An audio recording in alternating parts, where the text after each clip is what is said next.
Oh, okay. Well, if Tim would like a snack, there are bags of pretzels on the baker's rack. I think there are more snacks on there too. Oh, Just let I think I'm like dinner right after this, so I want to save my appetite. So fair enough. Okay. Any restaurants between here and Rockaway you'd recommend that are open on a Thursday night fairly late? Between here and Rockaway, yes.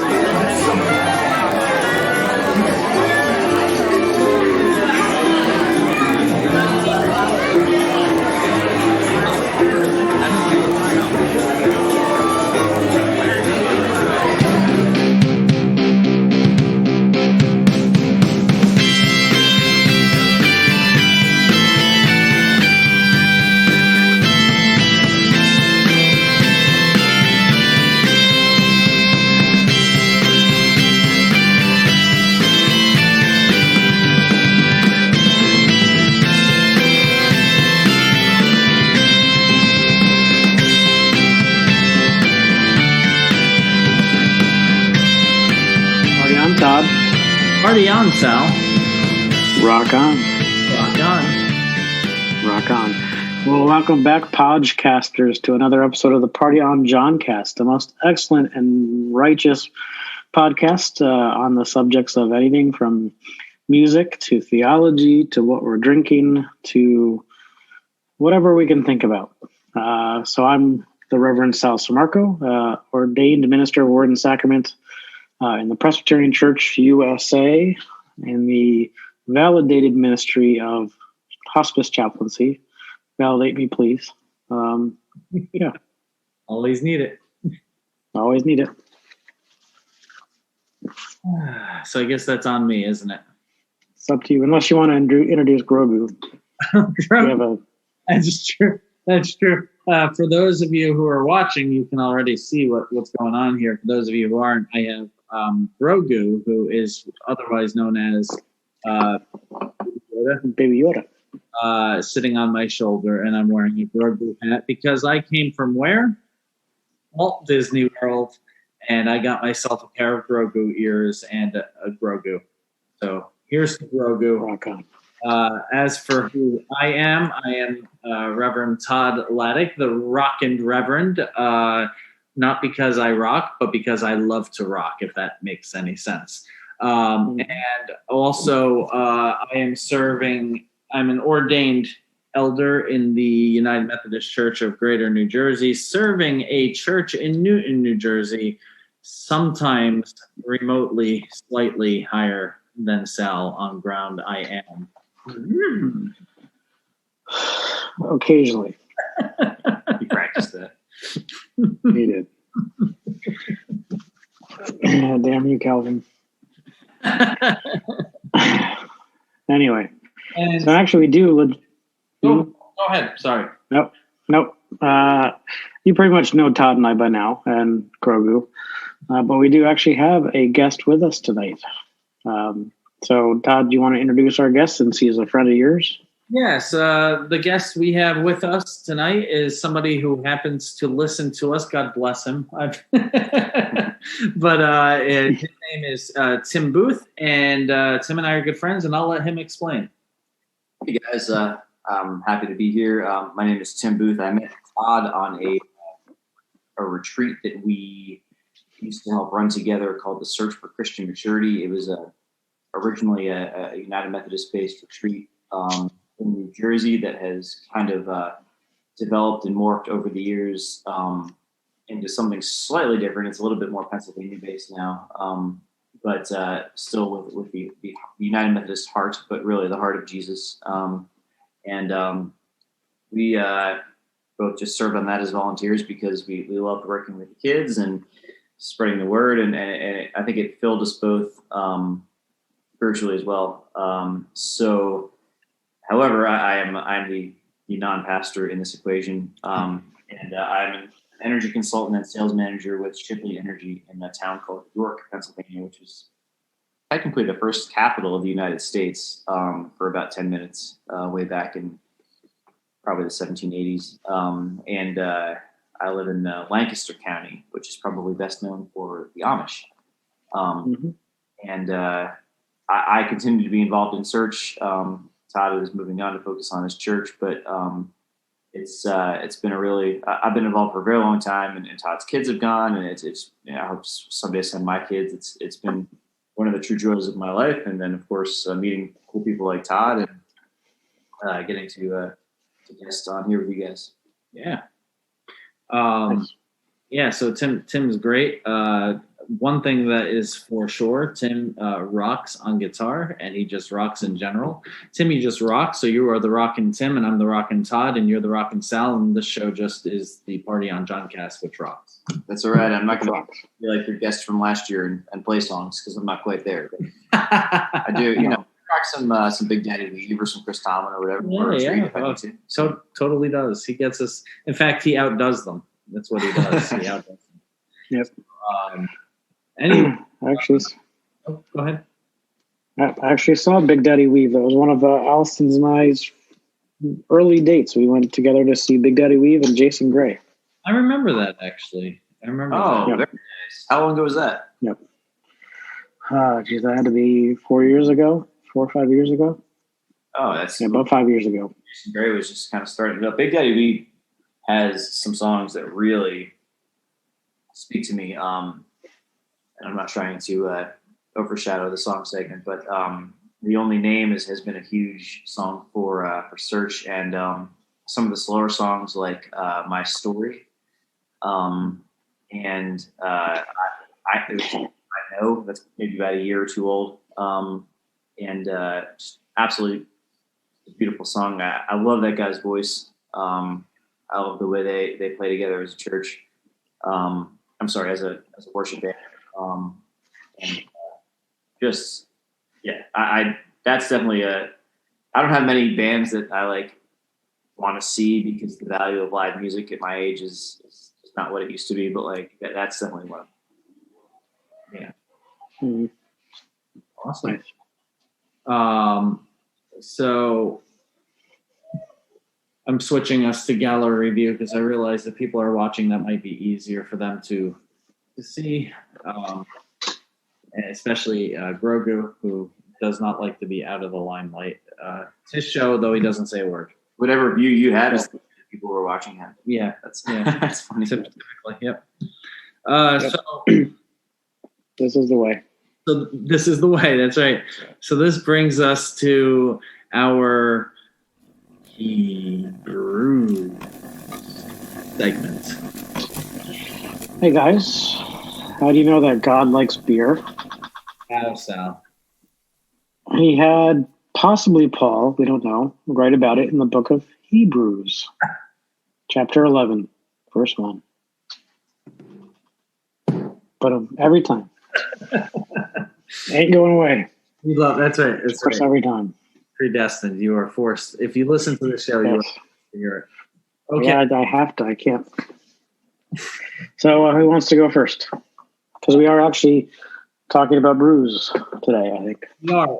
Each one of us are talking about brews, except for Grogu. He doesn't drink.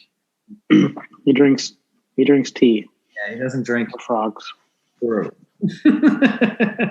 Or frogs, right? That was one of the more disturbing elements of season 2. That really was. Mm-hmm.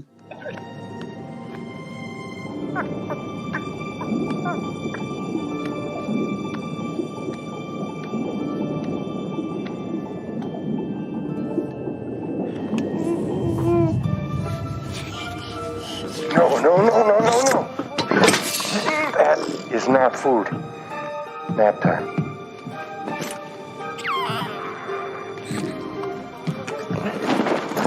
No. I told you not to do that.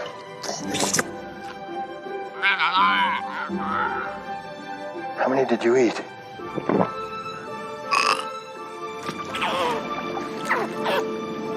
No.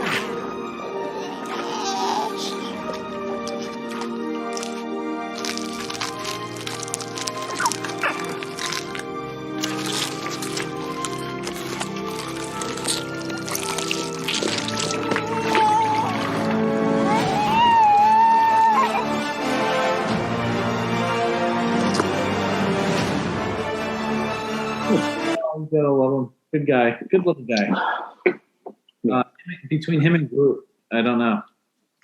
Okay, so who wants to go first? I'll go first. So I was going to review. Allison got me some really good spiced rum from Cape Cod. I was going to review that, but decided on the way home we stopped to get wine, and I saw some Sam Adams cherry wheat. And this is my regular Renaissance Fair drink, so can't go wrong with cherry wheat. So it's a wheat beer with cherries in it. It's a Vit beer. Vit beer. I went through a real Sam Adams phase like 7 or 8 years ago, and then I think I hit my quota, and I haven't had. He checked out. He's like, "Yep, Adams is great." Then ding, ding, ding, ding. Yeah, it was a phase, but before my Troegs phase. Yeah. Okay, gotcha. So you. Yeah, I'll go next. So I had brought Troegs Field Study, which is they come up with some pretty cool new beers, but they're all generally in the IPA family. I like to say when I order a beer, I love a beer you have to chew. Like, I look for the one that just like is just the hoppiest there.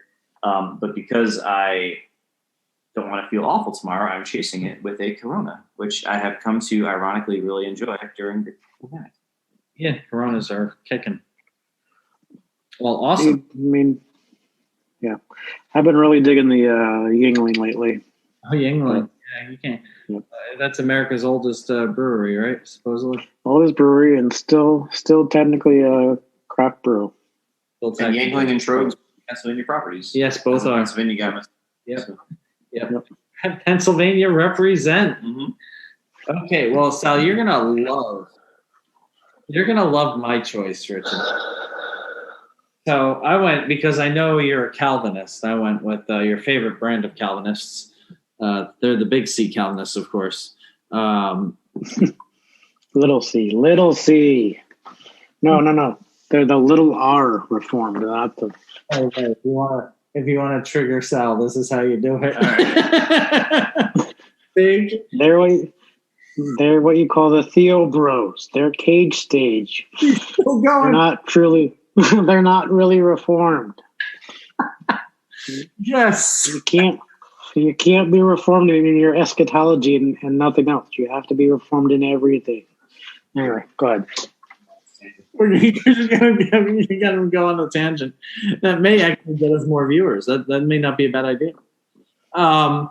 Big Bad Baptist Reserve, and this is an Imperial Stout, your favorite, Sal, with coffee, cacao nibs, and coconut added, and aged in whiskey and rum barrels. It's hard to tell. Can you see the alcohol percentage on there? This is 1 pint 6 fluid ounces. Yeah, I think it was 10%, if I remember. Now, you know a Baptist would never be caught dead drinking that. True. That's why they're the big bad Baptists. That's right. On video, just to appreciate how much shorter than Todd I appear to be. Like, I'm kind of halfway between him and Grogu. Like, as far as sandwiched between Sal when you look at perspective. It's like, Daddy, can I join the podcast? Like, would you like a sip of the Big Bad Baptist Reserve? I mean, I think you're about an inch or two taller than me, but I think my torso is shorter than my legs, and so yeah. But I think it's also the angle, but it's just pretty funny. It's the angle. It's Hi. That's good. Oh my god. Okay. So let me tell you how this tastes.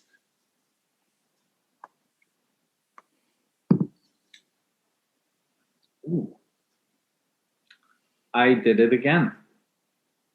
Oops, I did it again. I got another one of those chocolatey stouts that Imperial chocolatey stouts that I'm going to have a very fun time trying to finish. Cheers. Is it too chocolatey? It may be a little on the too. You know what it is I think they also have maple syrup in it. They brew it with maple syrup, and that has a sweetness to it that just makes it a little. What I would like my ale to be. It is very delicious tasting, definitely full of flavor. It's like a dessert wine, but it's a beer. It's like a dessert beer. Yeah, dessert beer. Right. Like, so would you say it's any better than Sweet Baby Jesus? Sweet Baby Jesus is pretty similar, right? Probably is. It's about in the same. It's the same range. Yeah, Sweet Baby Jesus. Yeah, yeah. This flavor makes you go. It's like this, right? You take a sip and you're like, Sweet Baby Jesus. Woo. Yeah. Better you than me. I don't think I could handle that much sweetness in a beer. Okay. And then add the alcohol. Talk about a headache tomorrow. Well, then you wouldn't like Sam Adams cherry wheat because it's very sweet. I do like Sam Adams cherry wheat, actually. This is sweeter than that. For the rest of the podcast and how sweet we're just going to be. Hey, sweet. Hey, sweetie. We're just going to. Hey, sweetie. Hey, sweetums. Which is scary. This is the way. Which is scarier, that I said that, or that I said that going like this next to Grogu and Tim. Well, snuggling with Grogu. For those podcast listeners, he was slyly nuzzling up against Grogu in a seductive way. And Sim said, he was. Tim. I don't know. Tim said, "Not today, Satan." Actually, I said yes every day. Every day, hell yes. Hell yeah. Yeah, I don't know. Did Grogu give you consent there to nuzzle him? I didn't ask, but Grogu is of little words. He doesn't say. He meditates with the best of them, though. Yeah, and he could lift me up and like a sack of potatoes if he wanted. So I'm sure that if I didn't have Grogu's consent, I would know. Very true. Talking about season 2 of Mandalorian. I think I know it's been out for like 6 months, but I feel like there's a lot there. I think we could do that. We could totally do that. So I guess this brings us to our most excellent music segment.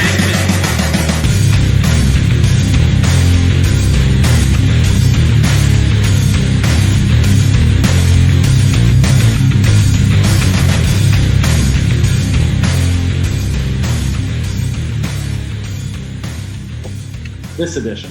Yeah. This edition. Yeah. This is Grogu edition.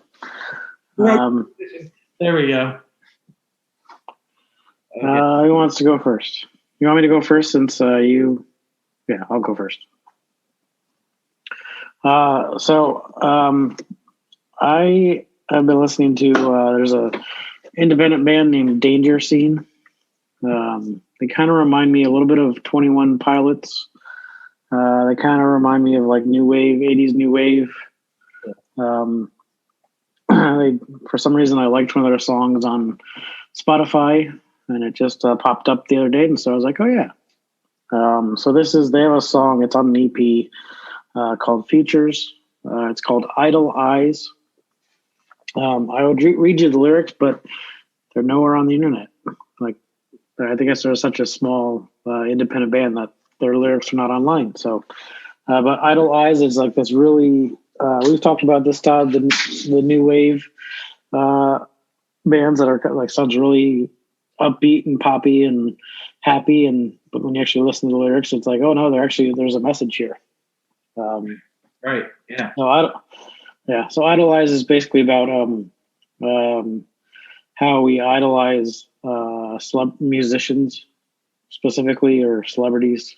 One of the choruses says, don't pretend to be someone you want to be.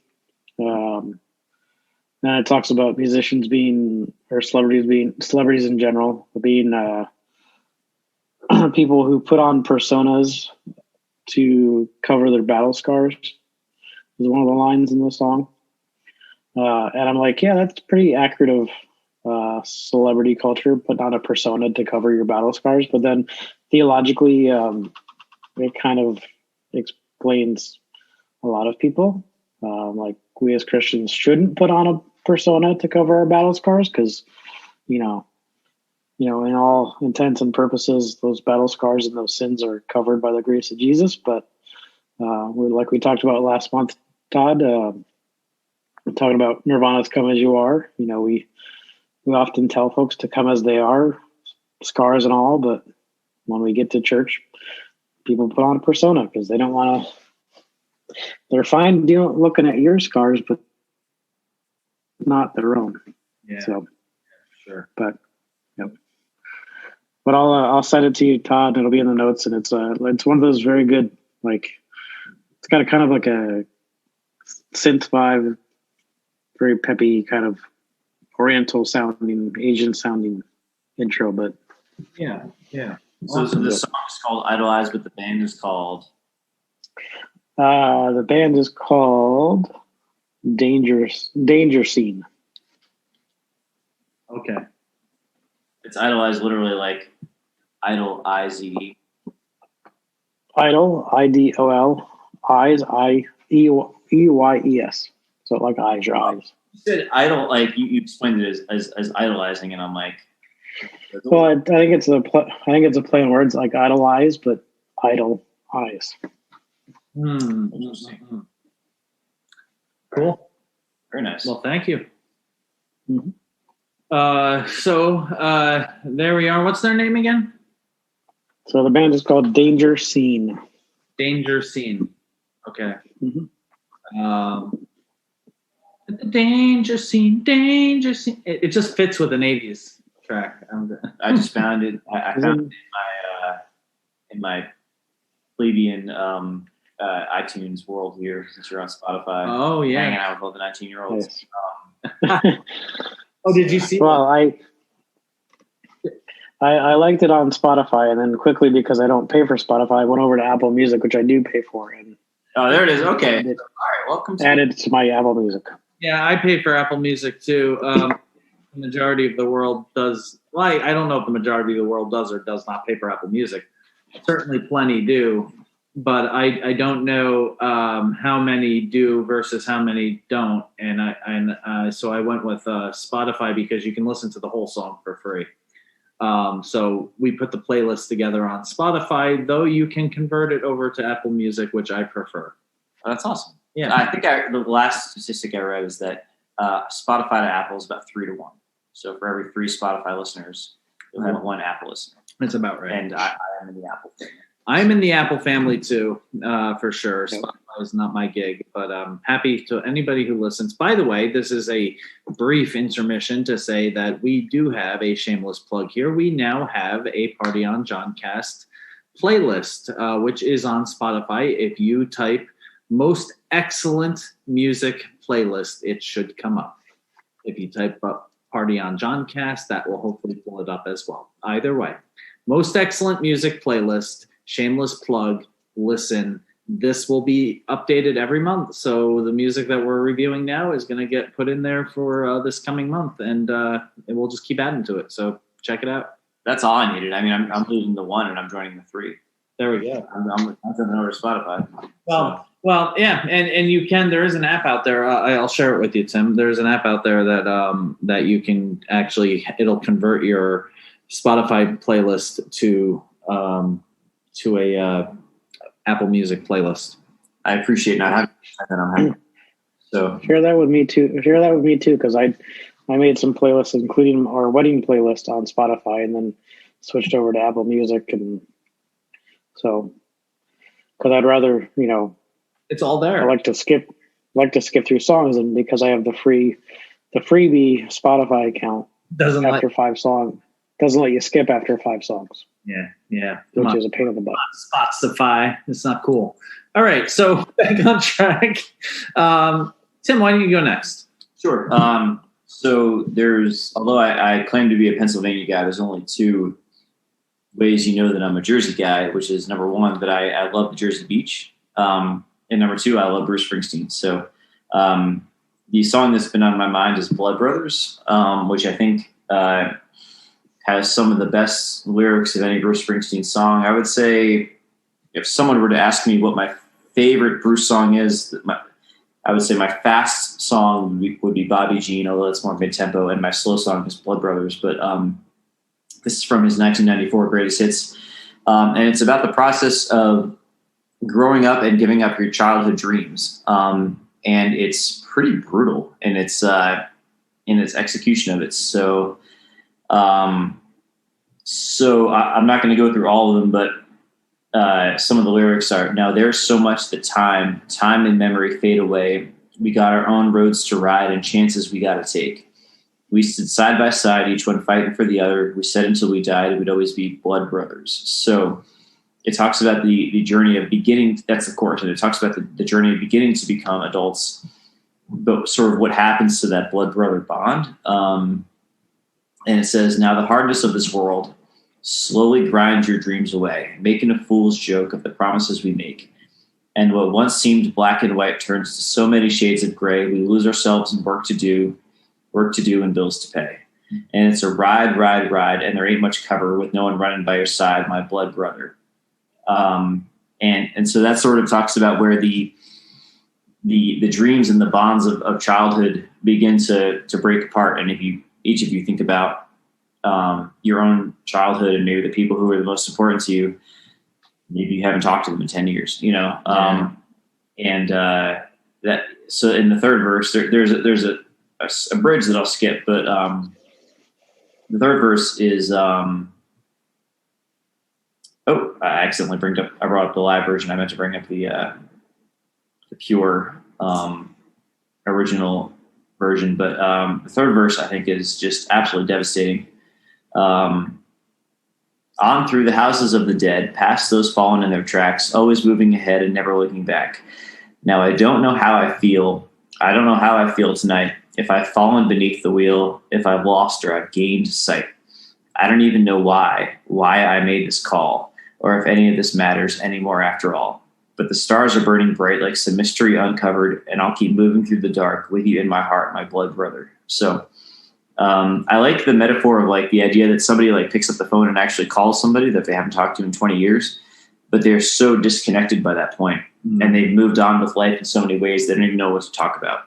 But it's like, but you are in my heart. Like you are such a formative part of what started me as a person, that I don't know how to let you go. And I think that that's really profound and such an excellent example of the way that Bruce can just slay with his lyrics. And he's an excellent songwriter. Yeah. It really, it gives me, you know, I don't make it back to New Jersey very often. This is the first time in over 2 years, but you know, I'm going to kind of end up, this is my first stop in like a 4.5 day journey, just visiting various people. Great place to start, by the way. Yeah, great. Yeah, start with John podcast. So, and I,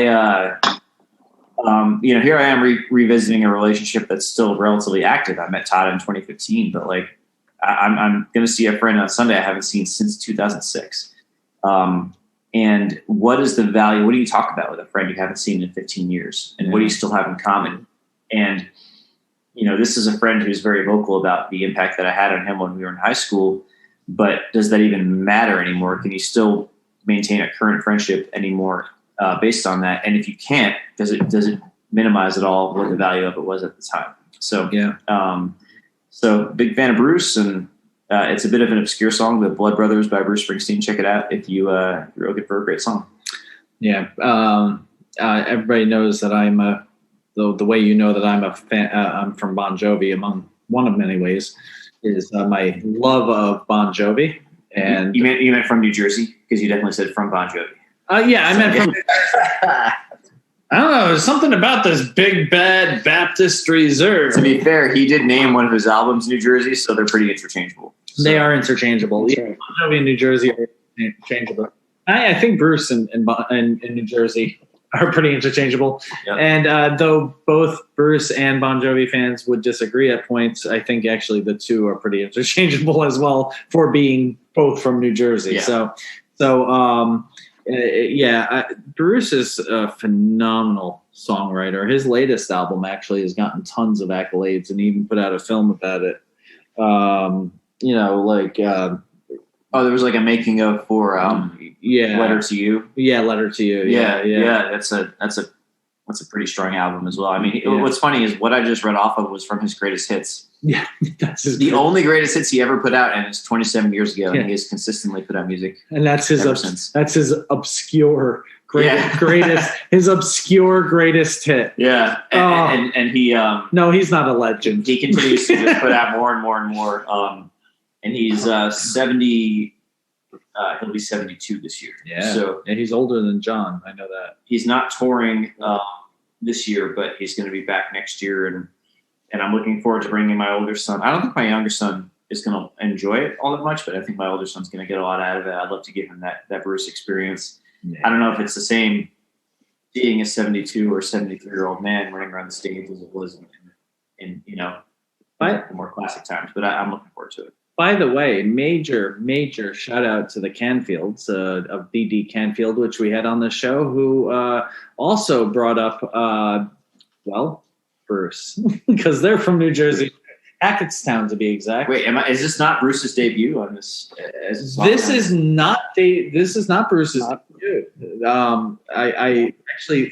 I thought it was for a moment, and then I was back, and I'm like, no, we had the DD Canfield on here, and one of them was it Dylan or I forget which of the Canfield brothers, but they totally, it was it Devin and Dylan, right?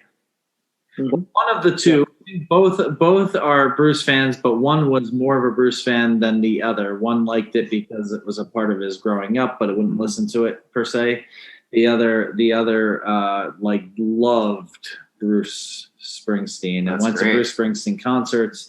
Also liked Bon Jovi, and we were at the same concert together, and we found this out on the podcast. Lots of stuff, folks, happen on this podcast. You don't want to miss it. It was the younger brother. This next on the Party on Johncast, Donald Trump has been arrested. What? Mm-hmm. Oh, sorry. Right. Right. Fingers crossed. I think it's Grogu's bowing in the prayer. organization. That's all. That's Yeah. We don't date ourselves too much because it's old news in a month. But Yeah. it's the organization. The org and the lawyer now has been not prosecuted, but has been indicted and The CFO pled guilty. The CFO, right? So we'll see. Oh, he already pled guilty. He pled not guilty. I mean, sorry. Oh, I just want to give false information. getting bad information after everybody else. Hashtag fake news. Back up there, otherwise the bots may catch me. Yeah, there you go. Anyway, what's your music? Oh yeah, so it's on to me, isn't it? Yes. So I am picking one of my band I love so much, and I can't say that I've listened to them in a long time, but lately I've been giving them a real listen. And that one would be Pink Floyd. Okay. I've just been really digging Pink Floyd, and the song that I'm going to talk about tonight is Brain Damage off of Dark Side of the Moon, which is probably, I think that's their best album, I think. Certainly their most iconic. Certainly. The Wall. Yeah, certainly their most iconic. I love The Wall as well. Pulse, their double live album. There's a lot by them that I love, but there's just something about The Dark Side of the Moon as an album that just hit notes and concepts that I think weren't necessarily being addressed in that time period, especially being the mid 70s, following the Vietnam War and the political fallout of Nixon and all of that stuff going on. And then you've got this band Pink Floyd that's just kind of like questioning everything. And in some ways, while they were progressive and totally like fit the time of the 60s and the 70s, in some ways they were ahead of their time as well. And really kind of were the beginning. I mean, while they weren't a part of the Gen X generation, I think that the Gen X generation, certainly you can hear elements of their concepts flowing through Gen X in the way they question stuff. So that's interesting. Yeah, I really appreciate Pink Floyd, and the song is Brain Damage. Lyrics are short enough. And actually, this was written to some degree because one of their original members ended up having to leave the band and was actually institutionalized because of mental health. So part of it is... That wasn't Syd Barrett, the singer? Let me see here. Pink Floyd. I mean, he's the one who most, like, famously imploded. I think it was him. It was Sid. It was okay. Sid. Yeah, it was Syd Barrett. Yeah, and he imploded. Was he still around when this was recorded? No, he imploded earlier on. So Okay. this is something that I think that they were just reflecting on, and I think it has other meanings too. I don't think it's just about him, but that was a part of the I think the thought process going into writing the song. So the song goes, "The lunatic is on the grass. The lunatic is on the grass, remembering games and daisy chains and laughs. Got to keep the loonies on the path. The lunatic is in the hall. The lunatics are in my hall. The paper holds their folded faces to the floor, and every day the paper boy brings more. And if the dam breaks open many years too soon, and if there is no room upon the hill, and if your head explodes with dark forebodings too, I'll see you on the dark side of the moon.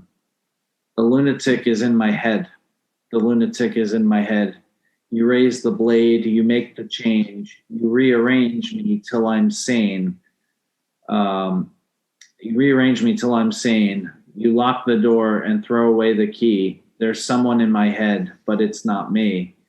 And if the cloud bursts, thunder in your ear, you shout and no one seems to hear. And if the band you're in starts playing different tunes, I'll see you on the dark side of the moon."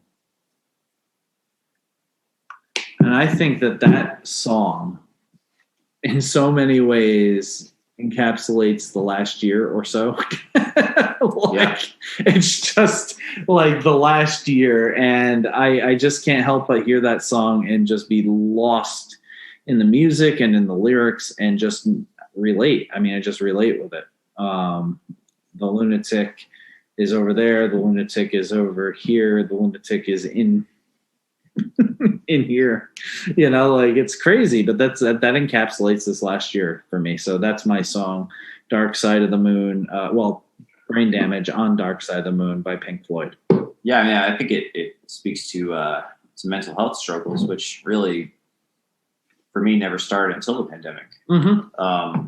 And your podcast has been a source of comfort for me at times in the midst of that.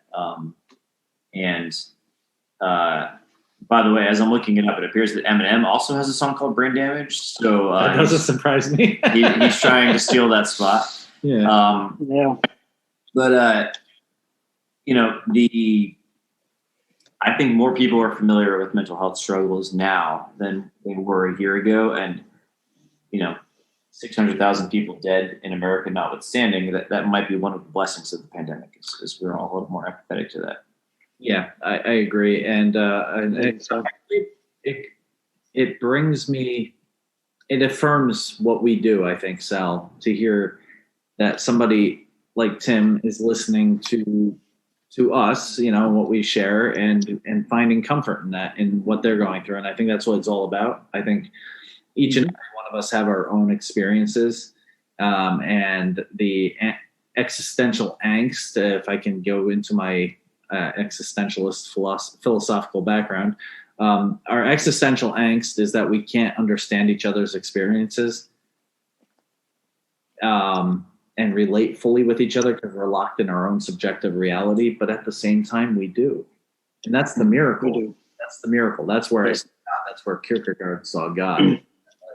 Somehow, it wouldn't be even possible, and yet it is. And there's no reason why that is.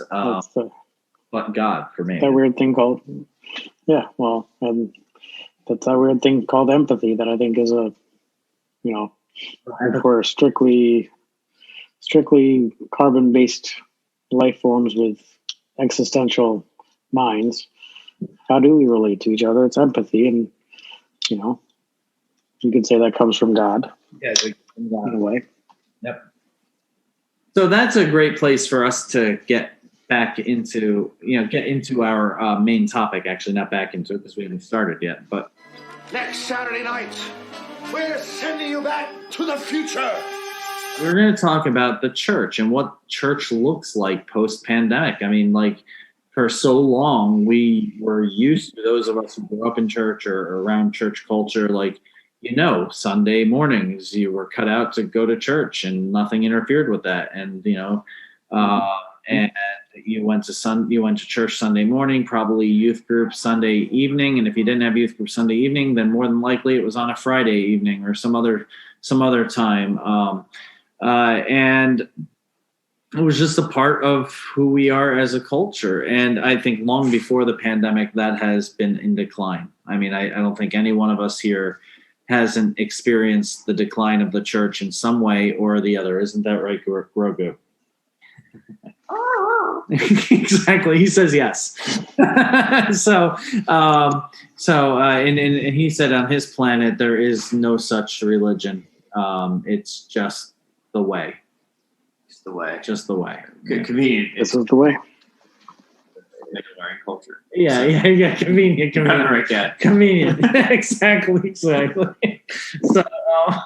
well, for him right now, that is his religion, because otherwise, what's he gonna do? Anyway, basically, to get back off of Grogu, you're in this place where, church is declining, and you don't even know what the future holds. Like, so as soon as this pandemic hit, I was like, oh my God. I think that as soon as the pandemic hit, Sal didn't have a chance to think or say anything because he was just running like a chicken with his head cut off. Yep. I was running like a chicken with my head cut off. But the difference is that I'm not in a medical environment, a clinical environment. So I don't have CDC guidelines coming through the top tiers of my organization telling me do X, Y, and Z. What I have is CDC guidelines that can be found somewhere on an internet browser, somehow, some way, through lots of Googling and reading and going, and scratching your head and asking questions. And so, yeah, I had to dissect that information coming from the CDC and then translate it to the church. And you didn't have to deal with CDC guidelines that change weekly, and then on top of that, have to deal with state health guidelines that said, "No, forget about that. Well, this is what we want to do." No, I did have to change. I did have to deal with those things. I just didn't have the central structure telling me initially what things needed to be changed, and then our bishop very quickly, and I'm not sure all bishops did, but our bishop did very quickly became like the point person for sending out information for what we needed to do each week. And as tired as you got to hear from him about that, it was helpful, because otherwise you're in the dark trying to figure it all out. So the whole point of this is that this pandemic forced us to go online and forced us to be a church in a different way than we have ever been before. We all had to make split decisions to make church thrive, and not thrive, but even just survive in this environment. And most of us were able to do that. Some churches didn't survive. I mean, there's no doubt about it. It's hard to have a serious conversation, by the way, with this hat on my head. That's all right. I'm getting all serious and the ears are like flopping. That's all right. There's a yin and a yang to life. But, Sal, I'm interested to hear from the hospice perspective and then the chaplaincy, what it was like before the pandemic, what it was like during the pandemic, and what it's like now that we are, by most people's estimation, Delta variant notwithstanding, outside of the pandemic. Well, before the pandemic, so I would say the first 12 months, pandemic's going on for 15 months now, 15, 16 months. First 12 months, of the pandemic, I was in a nursing home. Before the pandemic, it was pretty much a balanced. I would do 3 worship services a week, a whole bunch of administrative work, and then when I could provide pastoral care to 200-ish people plus 300-ish employees. So provided pastoral care for basically a large church and maintained clinical guidelines plus charting plus worship services by myself. When when the pandemic started, a lot of that got shut down. So not that I couldn't visit my residents. How I did that, because I was already used to doing,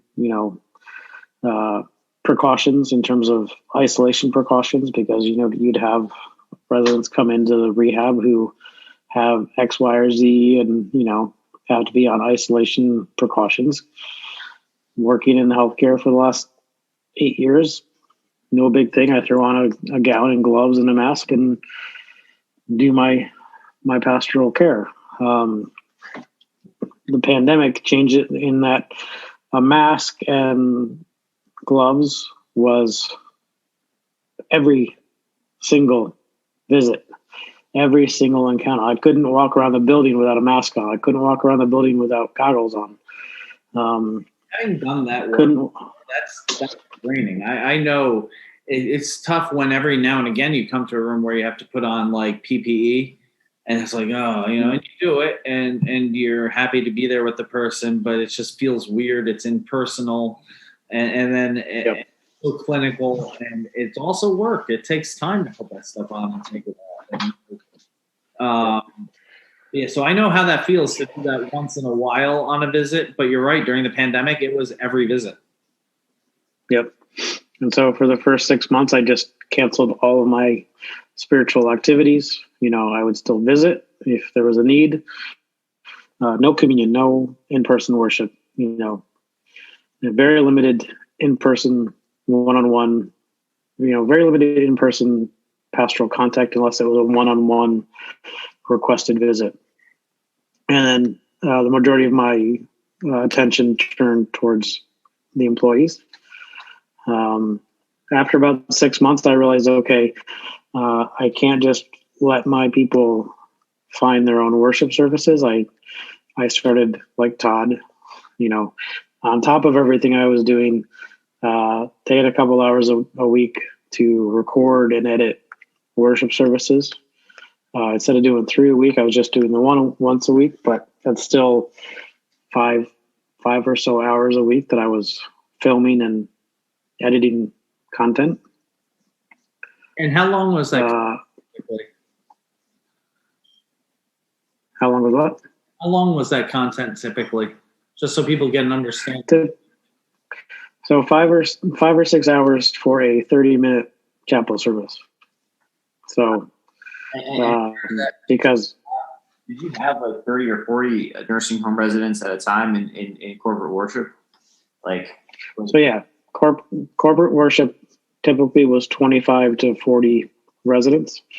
In our main worship services, 6 or 7 in our dementia care unit, and then 20 or so in our healthcare worship service. So about 150 to 100 routinely worship. That's not counting our Catholic residents. To sort of make the first cut in what what we're talking about here, what do you think was the effective, the one that would consistently have 25 people, to them losing that time each week, and has that been able to resume? I'm still able to visit that facility because I have hospice patients. So I'm regularly visiting with the chaplain there, who's there now, and he's just now starting to put in place the steps to restart it a year and a half after we canceled them. But it meant a lot isolation. I mean, a lot of the pastoral care that I was doing for my residents was triage. Like, okay, calm down. I know you're isolated. I know you're frustrated. I know you're angry you can't go to church and you're going to take it out on me. Okay. Assault me verbally. Okay. Now that you got it out of your system, let me explain to you why we're not doing it, and how that jives theologically and biblically. And then let me see how I. So chaplains assaulted verbally too? Mm-hmm. Oh, wow. Yep. Chaplains were, yeah. Well, some of my folks, they couldn't go hang out with this guy Todd over here in Grogu, so they couldn't complain to him, so they couldn't complain to me. So yeah, but some of them. But yeah, so some complained to both of us. So I'm gathering that you maybe 3 or 4 months ago changed positions, and you're no longer with that nursing home. So I'm no longer with that nursing home. There was a lot of isolation, a lot of burnout, a lot of because I had to balance. Essentially, why I left the position. Slightly below the pay raise. But really, the reasons I left that position was because, number one, there was so much isolation and frustration, and watching my residents steeply decline because they could not be socially engaged, and knowing that there was nothing I could do about it. That was a big part of it. But also, from in January, I announced I was leaving in December. I started chaplain hospice in January. But from probably September to December, when I was actively looking to leave, the stress and the burnout from helping the employees, because the employees were stretched thin and burnt out. I personally told my boss, I said, I'm looking to leave because I cannot take this anymore. I cannot support.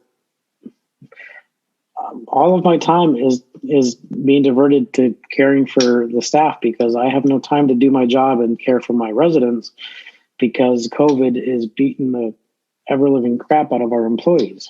Yeah. So, all of my pastoral care was focused on my employees. But I couldn't do my worship services. Couldn't focus on my residents, physically because of COVID and mentally because I was so sucked into the burnout of my. So for my own mental health, I had to say I need to step away because if I stay here, I'm going to be sucked into that black hole. And I was drinking enough as it was. I didn't need to drink more. And to bring it back to the topic of the church post-pandemic,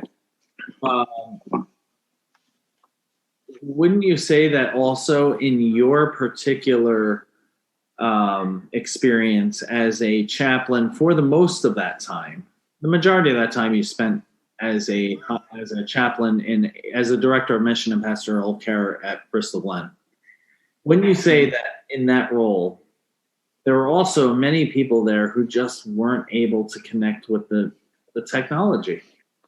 So technology is great if you know how to use it. If you know how to use it, have it, it's great.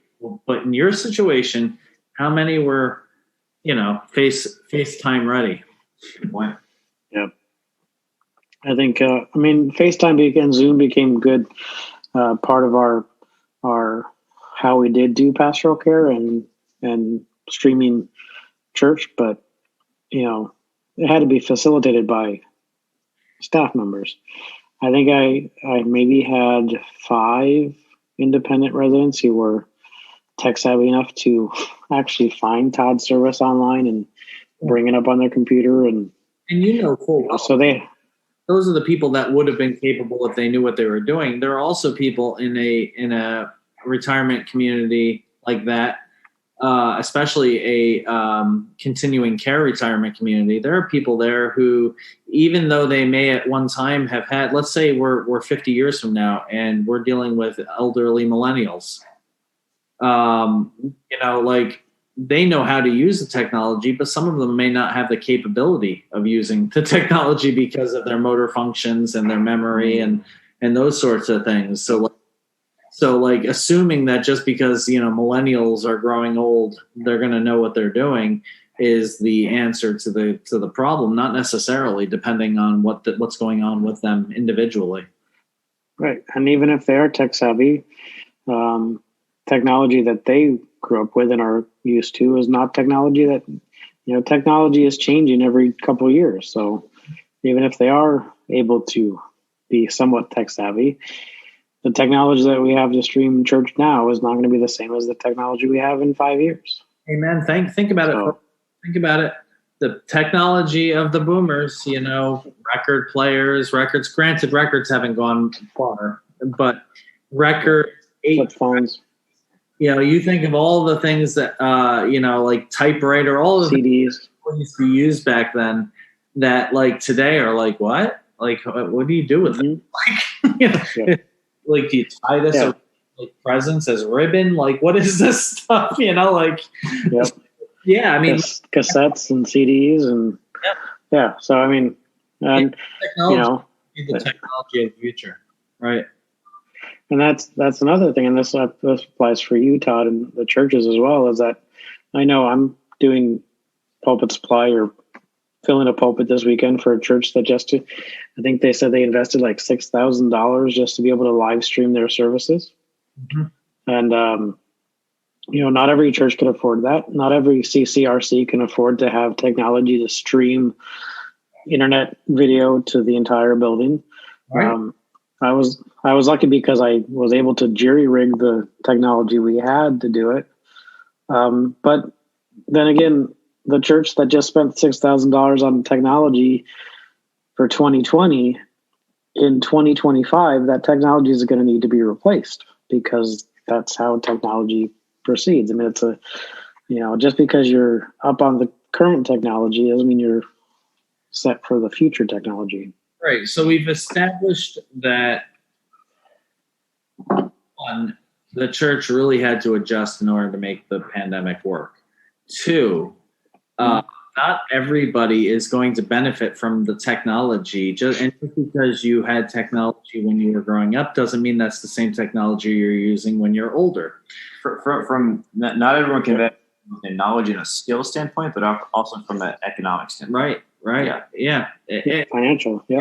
It's very much a class issue. It's Yeah, and I was listening to that just recently on our shameless plug,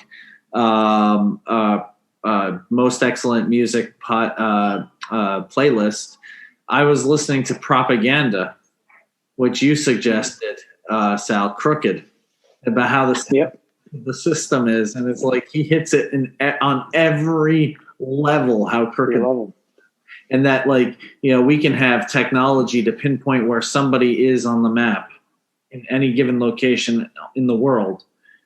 But somebody like him growing up in the hood can't get, phone service. Well, I mean, clean water. Yeah. Sal set both the emotional tone of the isolation and the loneliness and the mental toll that it took on him as an employee, and the sort of economic and barriers to entry tone of the technology and the economics, to transfer it over to you, Todd, and to say, what has it been like actually running a church with a congregation for the last 16 months, sort of the before, the during, and the after? So for me at the beginning, I work very well under pressure. I just do. My best output is done under pressure. If I try to do something too early, I overthink it. It comes out like crap. But if I have no time to think and I need to put something down now, that's when I focus and I pull out my best stuff. That's just the way I work. You heard it here first, folks. He writes his sermons on Saturday.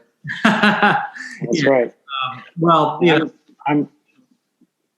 I write my throughout the week, but I'm always tweaking, and my best stuff comes out at the end. And certainly when I'm in like crunch mode, that's when I work the best for whatever reason. So in the moment of the pandemic, I was listening to multiple sources. I had the clinical side of it from Sal and Bernie, who were on that end of it. I had the pastoral side of it from my DS and from other pastors around. I had what I was gathering from the news. And I remember it all happening just so freaking quick and like just making decisions. And I remember one specific example from the current church I'm serving in. One of the leaders wanted to hold I'll just say, because I don't think she would be upset with me saying it and without naming names.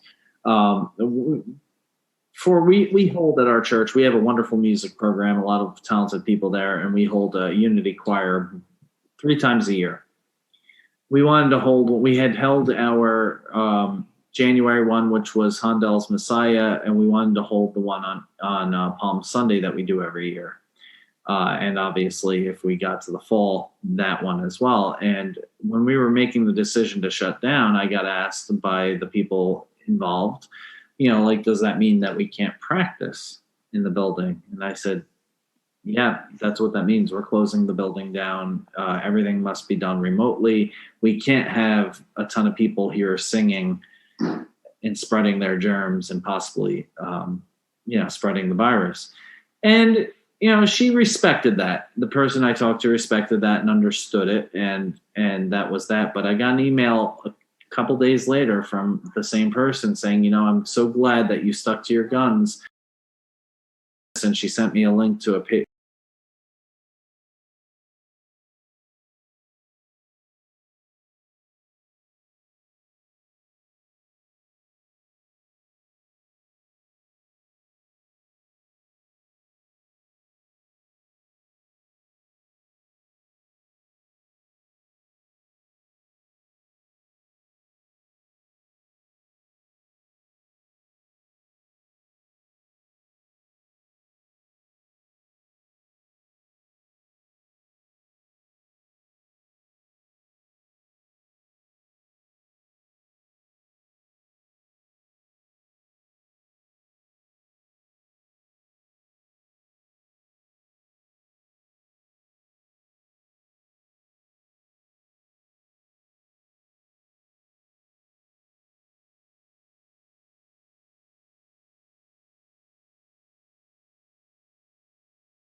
He's continued.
scripture throwing back and forth.